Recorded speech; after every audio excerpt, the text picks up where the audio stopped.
Well, welcome everybody to our webinar today with Dr. Tod Bolsinger. We're thankful, Todd, that you can join us today as we have a lot of our friends here joining in. We're glad so many are joining us.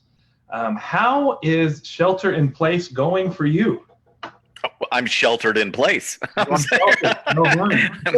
here I am. I have only left my house in the last 2 weeks to walk my dog in my neighborhood. That's it. Yeah. No grocery stores, no anything, huh? Well, my wife has done the grocery running, but I didn't because I traveled right before. And because I was doing so much traveling, I wanted to be extra careful. So I've been the more quarantined of the two of us. Well, good for you. Good for you. Is that different? Where are you on the extrovert introvert scale? Is that very difficult, or is it kind of welcome? I'm almost entirely an ambivert. So every now and then I got to just pick up the phone and call my friends. And then other times I think, hey, this isn't a bad gig. This is okay. I could do this. So, yeah. No, that's kind of where I fall. Do you have any hacks for everyone out there watching on how you were getting through, little tricks or things that you're doing to make it through this? I think doing some stuff like this, being in conversations real time about things that are both personal and strategic actually really are energizing to me. Yeah. So I have had to be very aware that at times I can be the person who's going, hey, this is crazy, but it's kind of fun. We get to try new stuff, while other people are going, this is crazy and it's not fun at all. I'm terrified. And so I've got to really pay attention to both sides. Yeah. Well, good. And you're getting a few of those opportunities. And that's the wonder of technology. And where would we be right now without the internet? We'd really be going crazy. Yeah, no kidding. Well, good. Well, again, thanks for joining us. We've done a few of these last week that went well, I think, just on differing pastoral leadership challenges we're facing, from family systems theory. We'll do one later tomorrow on neighboring. How can we be good neighbors? What does that look like right now? Yep. When we're in place, but around our neighbors, and how do we take that very literally, that command to love our neighbor? And this is new for us, so it's been fun and a little bit different muscle to use, but we're enjoying it. So for like the 3 people out there who haven't read Canoeing the Mountains, I think there's probably 3 or 4 left. Can you give us like a 3-minute overview? And for those that may have read it but don't have it memorized, kind of canoeing the mountains and adaptive leadership.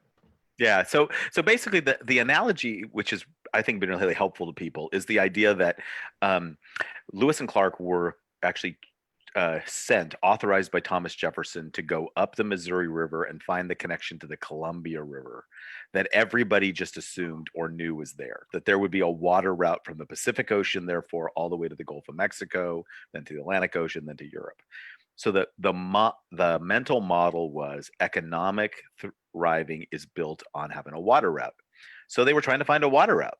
So when they get to the top of the Lemhi Pass between Idaho and Montana, and they look over the pass expecting to see a water route and a prairie that looks a lot like Kansas or the foothills of Colorado, and they actually see the Rocky Mountains, they realize they're not going to be able to keep canoeing their way into their future.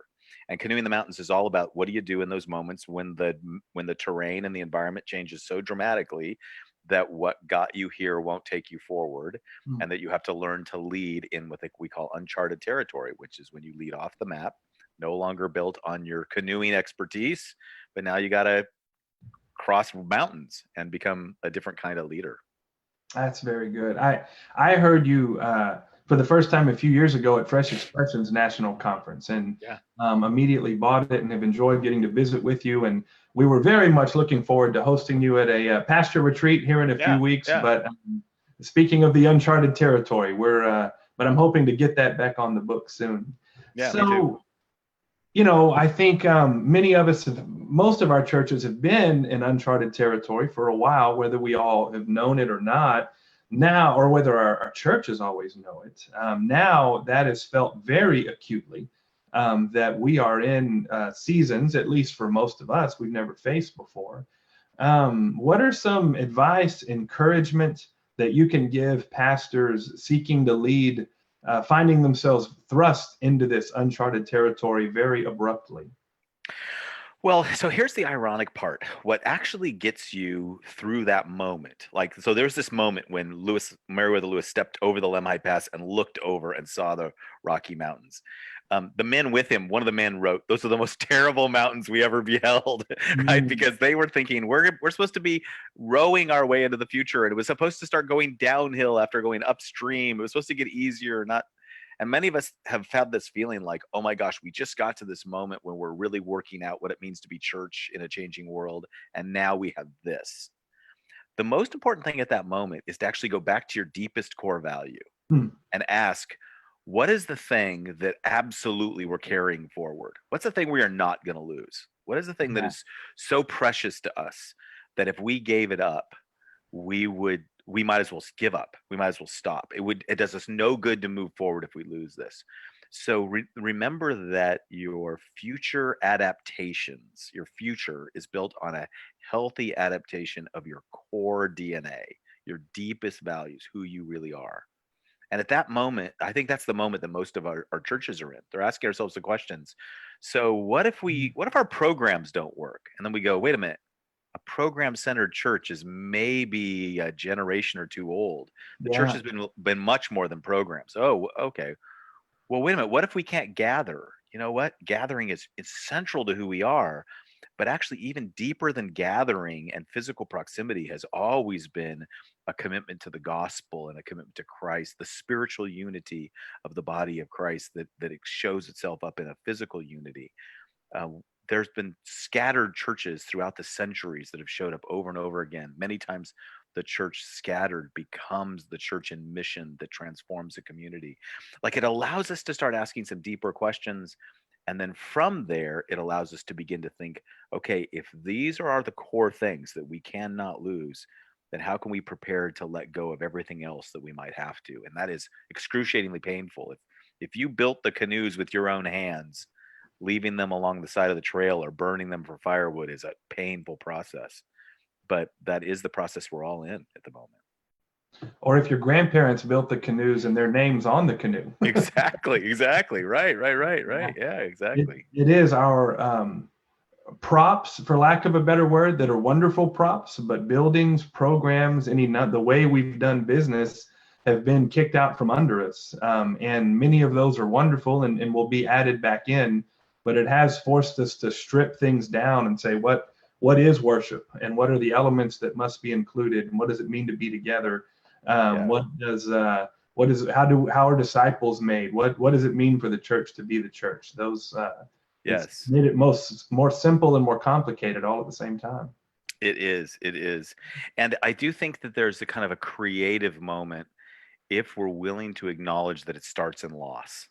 So Yeah. one adaptive change is built on the notion that it absolutely is experienced as loss, and it requires learning and requires learning as we go. So it's learning and it's loss. But those are, if you think about that, at the core of this, what it means to be a Christian, one is to believe that we so deeply believe in the resurrection that if we are willing to lose our life to gain our life, right? Mm. So loss is built into the gospel. And that learning, I mean, I always say to people, remember that the word disciple means learner. And so these are central to what it means to be Christians. And this is one of those moments where Christians could be leading conversations in our culture about what really matters and what really endures, that could bring people back to us in a different way. Yeah, that reminds me a bit of Brueggemann's prophetic imagination of talking about the in exile. You had to mourn what was lost before you could begin to dream a new dream again. But we're doing that very, very quickly right now. Yes. How I think grief is a big part of what people are experiencing right now. I'm hearing pastors and others talk through that. Loss is probably another word for that. Me kind of getting at that same felt desire. How do we help people 3 weeks into this on Palm Sunday with Easter coming up, process that loss and also begin to look to the opportunities that are here as well? Yeah, I've been thinking a lot about this. So one of the most interesting parts about the Lewis and Clark story is yes, they were on a water route. They came to the Lemhi Pass. They had to let go their canoes. They had to go into uncharted territory.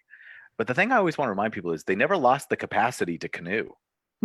Like they actually found the Columbia River on the other side. They had to go through 300 miles of mountains, 60 miles of hip deep snow. They almost died doing it. It was terrible. But there came a day when they got back in a canoe again. The difference was they were different people when they got in that canoe. They had gone through some things together that made them trust each other more. They had learned to listen to voices of people that they had earlier ignored, like Sacagawea, the Native American teenage nursing mother who actually led them. They had to trust a man they called Old Toby, who was a Shoshone, who literally guided them through. And they had to decide, will we trust these people who are more familiar in this terrain than in the terrain we're come from? There's all these parts that transformed them, and they became profoundly different when they ended up in Oregon. And I think that one of the things to believe for every church is we are going to go through something that is unprecedented. We are going through it now. We are not going to lose our capacity to preach the gospel, to gather, to do hospitality, to worship.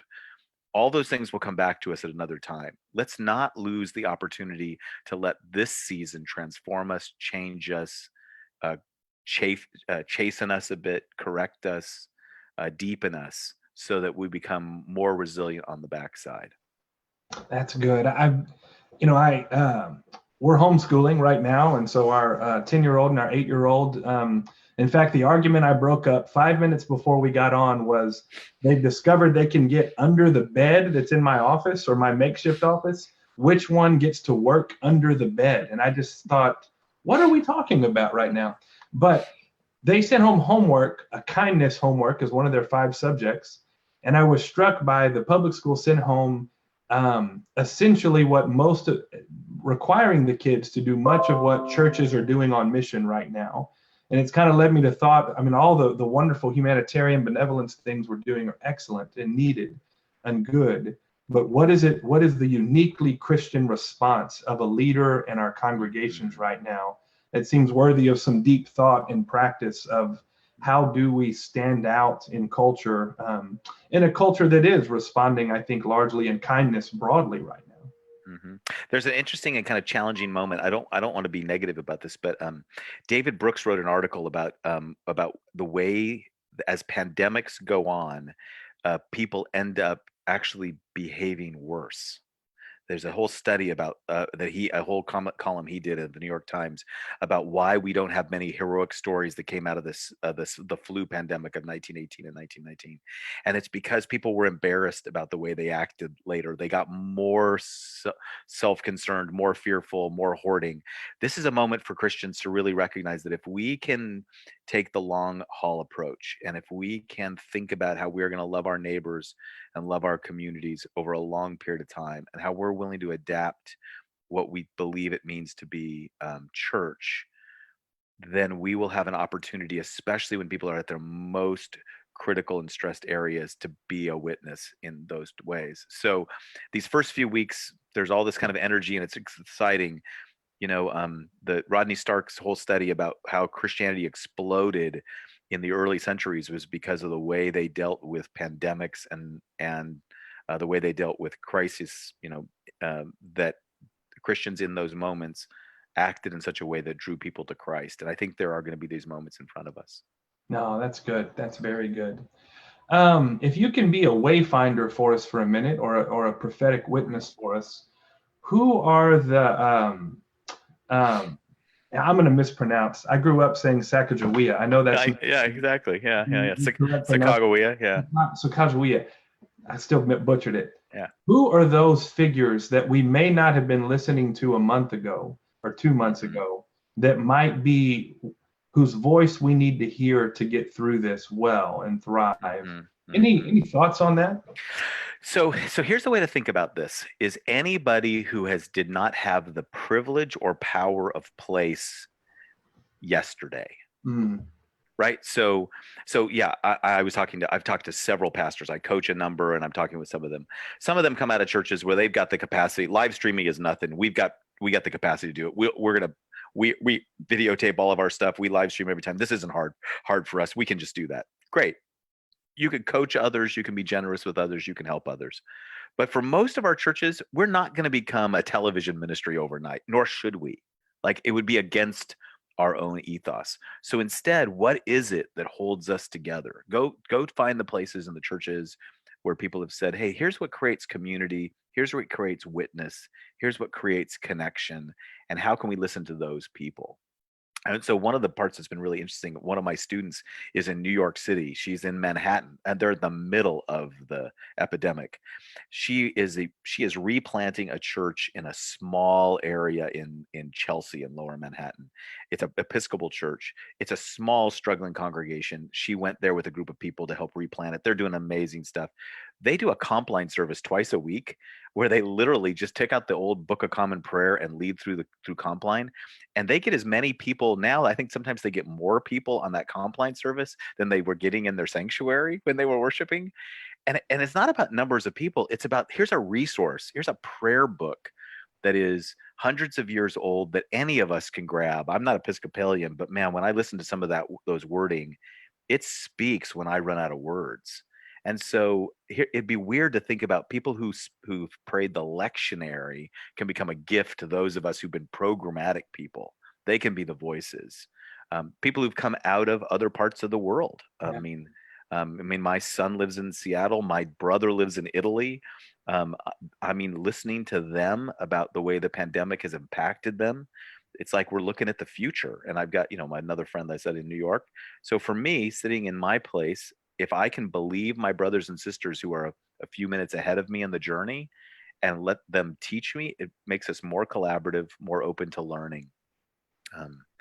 Yeah, that's excellent. I was hosting a Zoom call with a leadership huddle of Truett students last night, and several got off at 8 because a group is doing evening prayers together, and it's going to network others into that. And I thought, it's creative and good response for them to get through this, and others like that. That's very good.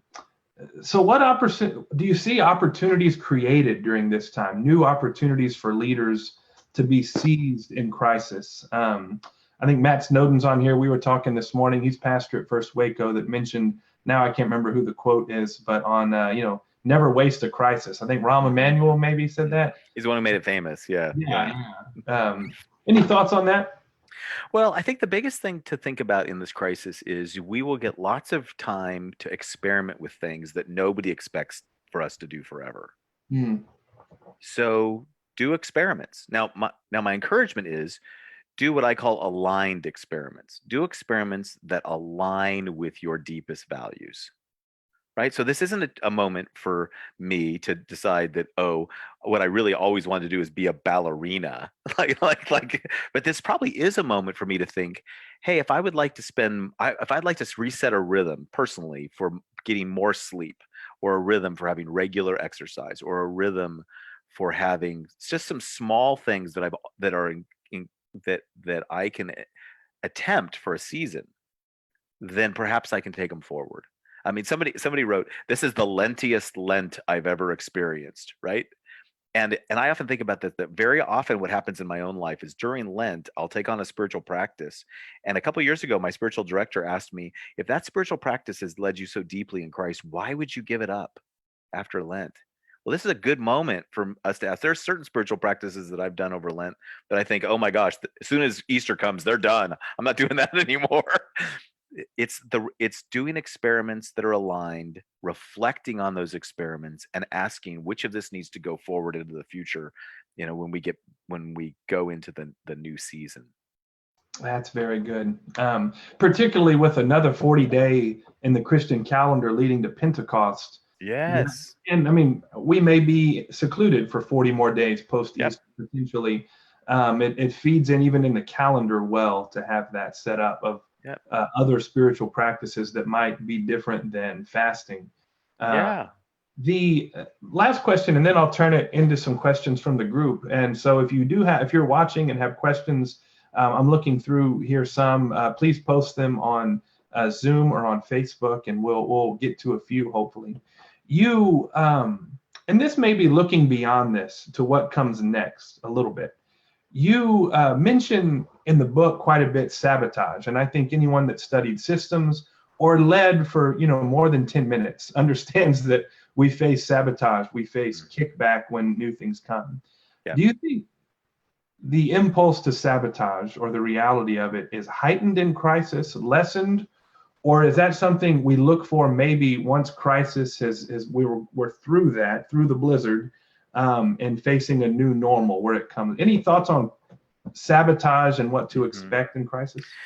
Yeah, so the language about sabotage comes from Ed Friedman, and what Ed Friedman says is that in every system vigorously wants to return to what it thinks is normal, right? So it's sabotage is our response to change when we have heightened anxiety.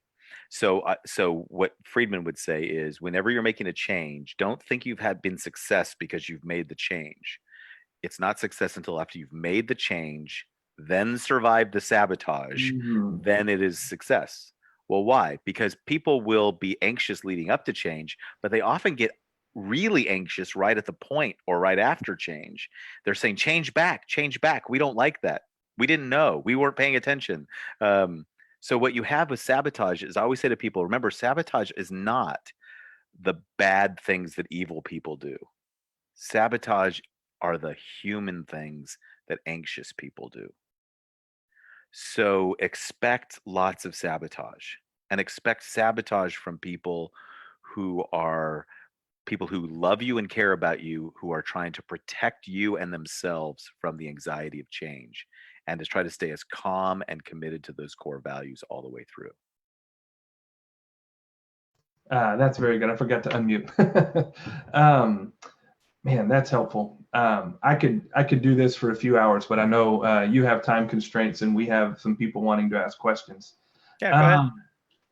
Eric Black from the Baptist Standard asks, can you point us to places to learn what a non-anxious presence is? It's mentioned all the time, but I've yet to come across a well-developed treatment of how to be a non-anxious presence. Well, first of all, I just want to say that I don't believe in being a non-anxious presence. I think non-anxious presence means you're dead. I think the goal is to be, and this is the language that comes out of systems theory, and you'll see Friedman talk about this. It's to be the least anxious person in the room. It is to calm yourself down so you can make good decisions. The goal isn't to be without anxiety. The goal is to have, even Saint Ignatius talked about having moderate anxiety, enough anxiety that propelled us future to make decisions, but not, and that made us depend on God, but didn't make us rash. So the goal is to simply calm ourselves down in order to be able to make the best decisions we possibly can that are in line with our core values. And one of the places where I learned this is in a great book called Thriving Through Ministry Conflict. Thriving Through Ministry Conflict. It's by Jim Osterhaus and Joe Jerkowski, and Jim happened to be my coach for 3 years. And it's a wonderful treatise on how to be a least anxious presence, or less anxious presence. Oh, that's great. We have a couple more. Ben Carner's down at First Baptist Laredo, down on the border. I appreciate the illustration about expecting the canoe finding mountains. How does one climb the mountains without proper equipment? Yeah. So here's the thing to recognize. Mountains mean that we have the unexpected environment in front of us. The most important equipment when you face the unexpected is the capacity to learn. You need to learn, and you need trusted companions. So think of it as, if I can gather a group of people together who are all committed to be vulnerable with each other and honest and transparent and learn as we go, and then we can probably get through anything. And that's, so the equipment isn't about canoes or about mountain climbing shoes. It's really, do I have the capacity to learn, and do I have the capacity, and this is where trust comes in, to face the losses we're going to face. We always start with a pack that's too heavy, and there comes a day where eventually we are throwing stuff out, and we have to decide together, what do we hold on to and what do we let go of?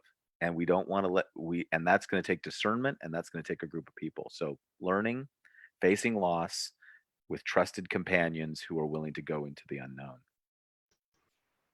I've been in just different leadership reading out of Lilly, out of different things recently, or the past couple of years, realizing more the art of active reflection, and it just seems that comes up Yep. Leaders who can reflect on their experience and adapt and incorporate what they've learned over a series of years. That's just such a, well, I think it's getting more and more valued, but Yeah. generally undervalued practice Yeah. for any time, but Yeah. particularly what we're seeing now. Yeah. Um, Yep. Later this year, I'll come out with a book that is called Tempered Resilience. It's about how leaders are formed in the crucible of change. And it's really about developing the resilience to make it through that resistance, to go through sabotage. And the key tenets of it are that you need to develop the capacity to reflect. You've got to develop a thick set of relationships, and then you need to develop a set of spiritual practices, a rule of life that will enable you to keep growing in that leadership challenge. So, reflection is at the core of it, vulnerable self reflection. yeah, I think we talked about that recently when we got together, but the book we use for our life and work of the pastor is Resilient Ministry that came out of a Lilly Mm-hmm. committee, and that is current through all of that. It's very Yep. good. Martha Kate Hall, one of our graduates in Georgia, asked that one of the favorite concepts from the book is the observing from the balcony as we lead. Mm-hmm. Can you speak to a little to ways we can lead from the balcony in this pandemic moment? Yeah. So the analogy comes from Ronald Heifetz, and he talks about looking from the balcony and listening on the floor. You have to do both. So Mm. looking from the balcony means we get above the anxiety of the system, we get above the anxiety of the moment, we try to take the big picture. Listening on the floor means we immerse ourselves into hearing the voices of the people. What a leader has to do is do both, which I said it's like that's why it's exhausting. You got to run up and down stairs, right? And so one moment you're listening deeply to the cares of people, but you don't react to those. You take that into a balcony conversation where you now ask larger conversations. Then as soon as you think you are making a decision that takes the entire, think of it like I always said, it's like think of it as if you're chaperoning a junior high dance. You want to be able to see everything going on out there, right? Then once you make a decision based on that, you take it down to the floor. Now you've got to listen to people again. And it's that iterative process. So leading well is doing both. It's listening on the floor and looking from the balcony and making your best decisions based on that all the way through. And so some of the balcony practices might be consulting with coaches, with key leaders, Mm-hmm. Mm-hmm. visiting with friends, reading, researching, seeing what others are doing, all of those things. Yep. Yeah. Yep. And it's asking one of the questions I always ask as a balcony question is somebody said this the other day, and I think it's a great question. When a year from now, 5 years from now, 10 years from now, when I look back at this moment and I tell my grandchildren about the pandemic, I don't have any grandchildren yet, but let's assume that 10 years from now, I'll have a 5-year-old grandchild who hears about it. What would I say about how I functioned then? What do I want to say about my church someday about what we did then? That's a balcony moment. Like, I always think if we think about where we're going to be 5 years or 10 years, my future state, when I look back and want to be proud about the way we responded, what are we going to say about this moment? That's a balcony conversation. That's very good. Well, I want to honor our time and your time. And Tod, thank you so much for joining us today, for sharing. It's been good for me, and I'm sure good for those.